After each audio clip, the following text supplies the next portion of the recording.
सबसे पहले तो मैं पत्रकार बंधुओं का शुक्रिया अदा करना चाहता हूं कि आप थोड़े से नेर समय में एक सूचना पर आए, आपका बहुत बहुत शुक्रिया।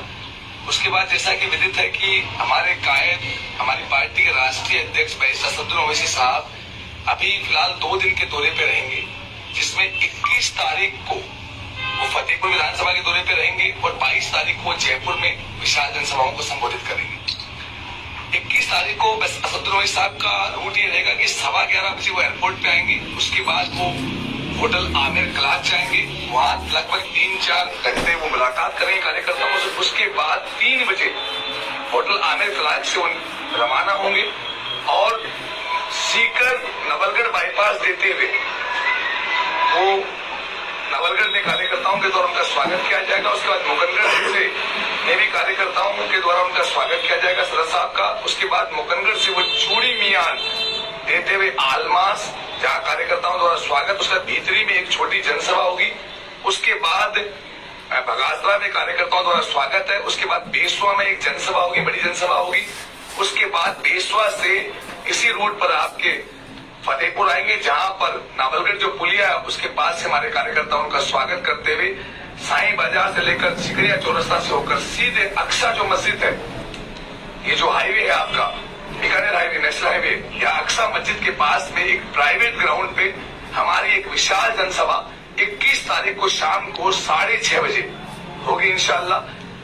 मैं फतेहपुर की आवाम से अपील करना चाहता हूँ, 36 बिरादरी के आवाम से, कि आप हमारे कायद को सुनने के लिए आए इंशाल्लाह। और हमारी पार्टी इस बार 2023 का विधानसभा चुनाव लड़ने जा रही है, जिसमें पार्टी की तरफ से मुझे प्रत्याशी 29 सितंबर को बनाया गया था और मैं डोर टू डोर जाकर लोगों से मुलाकात कर रहा हूं और अपना काम कर रहा हूं। उन्हें अपील कर रहा हूं कि 21 तारीख को शाम 6:30 बजे बैरिस्टर असदुद्दीन ओवैसी साहब की विशाल जनसभा अक्सा मस्जिद के पास जो ग्राउंड है वहां होगी।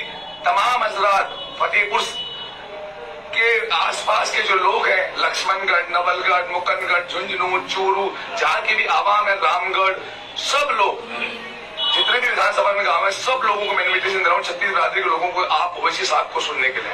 शुक्रिया।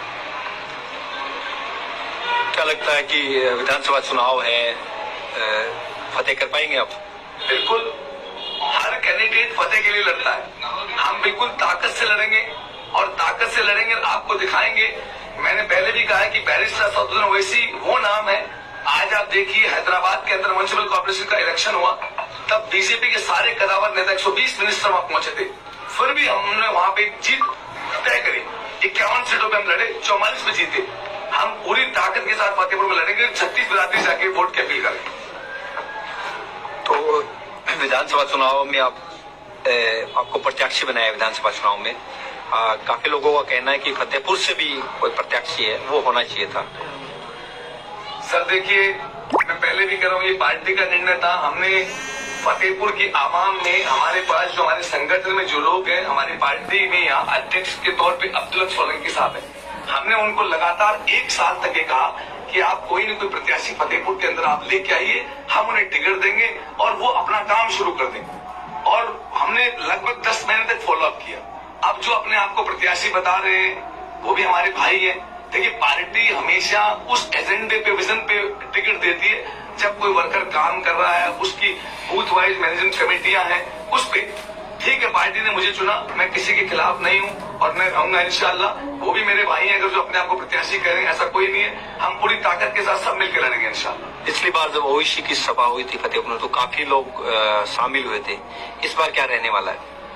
बिल्कुल सर, बहुत अच्छा माहौल रहेगा। आप देखिएगा, लोगों में उत्साह है, बेहतर माहौल रहेगा। और ये सभा ये तय करेगी, जिन लोगों के दिल में, दिमाग में ये नहीं है कि हम कंठस्थ में नहीं है, ये सभा तय करेगी, यहाँ की आवाम तय करेगी कि फतेहपुर विधानसभा से आप देखिए कि मुझे जहां तक अंदाजा है, तकरीबन 20 से 30 हजार लोग हमारी विधानसभा, हमारी पार्टी की मीटिंग में आएंगे इंशाल्लाह। सर, पिछली बार ओवैसी साहब की मीटिंग होने के बाद आम जनता का आरोप है कि एएमआईएम वाले गायब से हो गए।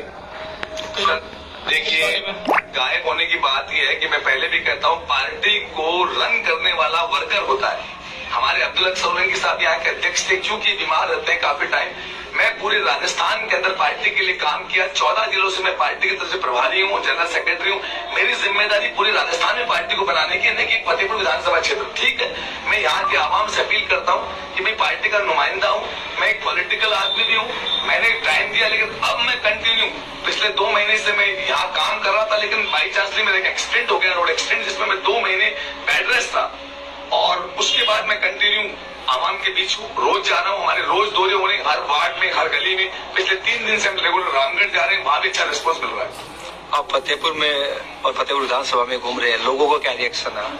लोगों का रिएक्शन मुझे यूँ लग रहा है कि लोग तब्दीली चाहते हैं, लोग ये चाहते हैं कि ऑप्शन आना चाहिए। कई बार जब माइनॉरिटीज के भाइयों से मैं पूछता था तो वो कहते थे कि ऑप्शन नहीं है।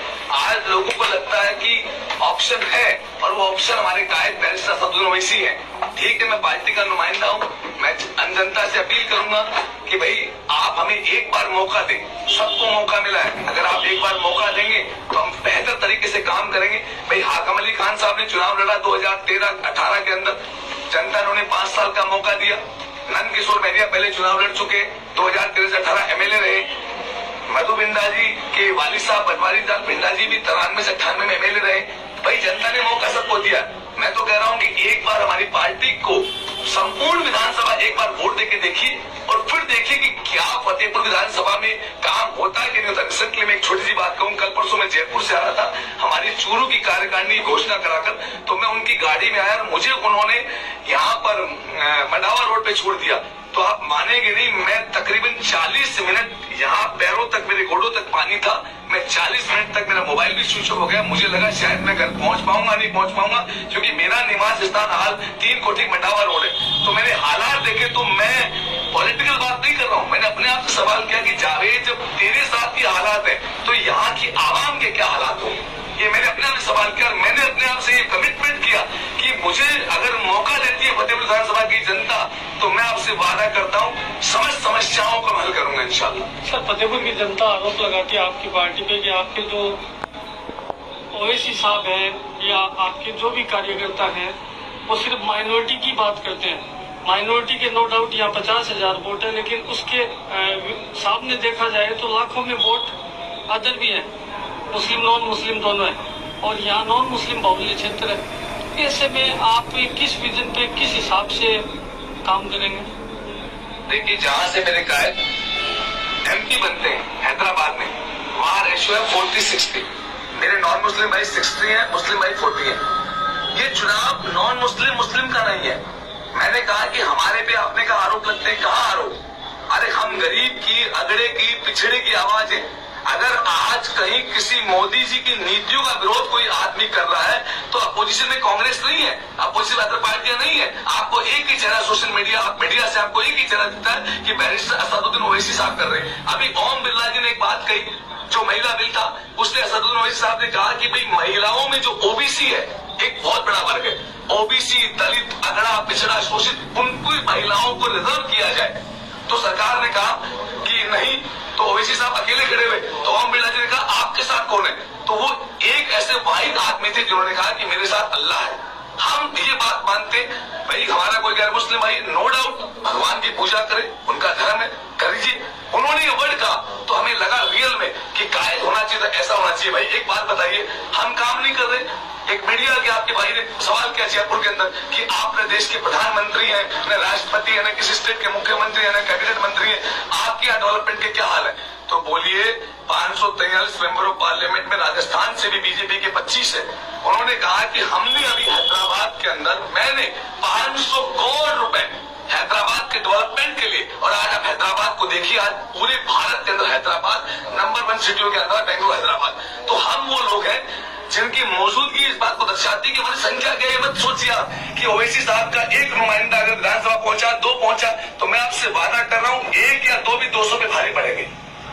सर, यहाँ जेजेपी भी चुनाव लड़ रही है, बीजेपी भी लड़ रही है, कांग्रेस भी लड़ रही है। ऐसे में जनता की ये भी आरोप है कि ये भाजपा को बेनिफिट दिलाने और कांग्रेस को हराने के लिए आए हैं, क्योंकि ये सिर्फ माइनॉरिटी के वोट ही काटते हैं।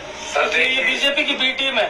सर देखिए, लोकतंत्र है, हम कांग्रेस, बीजेपी, जेजेपी बीजेपी को देख के चुनाव नहीं लड़ेंगे, पॉलिटिकल पार्टी है। अगर बीजेपी 1980s के दौर में सोचती तो फिर क्या होता बताइए?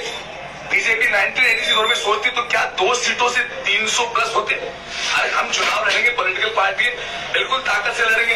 ये बी टीम सी टीम ये सब बकवास है, कुछ नहीं है। ये इनका प्रोपोगेंडा है कि कहीं गरीब दलित अगड़े पिछड़े या इस देश के मुसलमान की आवाज असदुद्दीन ओवैसी न बन जाए। अभी ये जो अलायंस फॉर इंडिया था, हमारे कायद को क्यों नहीं बुलाया गया? हम आवाम पूछ रहे क्यों नहीं बुलाया गया? तो मुझे बताइए, ये सब बकवास सर। हम शिद्दत से चुनाव लड़ेंगे और बिल्कुल ताकत से आप हमारे कैंपेन को 40 दिन देखिएगा। जो भी रिजल्ट जनता में देगी सर बात होगा। शुक्रिया। कितने सीटों पे लड़ रहे हैं सर? तकरीबन हम लोग 20 से 30 सीटों पर लड़ेंगे जहां हमारा संगठन में जरूरत है। बस आप लोग यहाँ आए, बहुत बहुत शुक्रिया। दोबारा पुनः अपील कर रहा हूँ कि असदुद्दीन ओवैसी साहब की जो सभा है 21 तारीख को शाम को 6:30 बजे फतेहपुर की पूरी आवाम 36 बिरादरी के भाइयों से कहना चाहता हूँ कि एक बार आप हमें मौका दें और सभा को कामयाब बनाएं।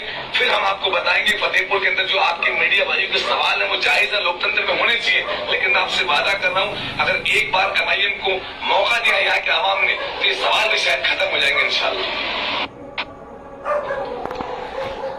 सबसे पहले तो मैं पत्रकार बंधुओं का शुक्रिया अदा करना चाहता हूं कि आप थोड़ी सी निर्णय में एक सूचना पर आए, आपका बहुत बहुत शुक्रिया।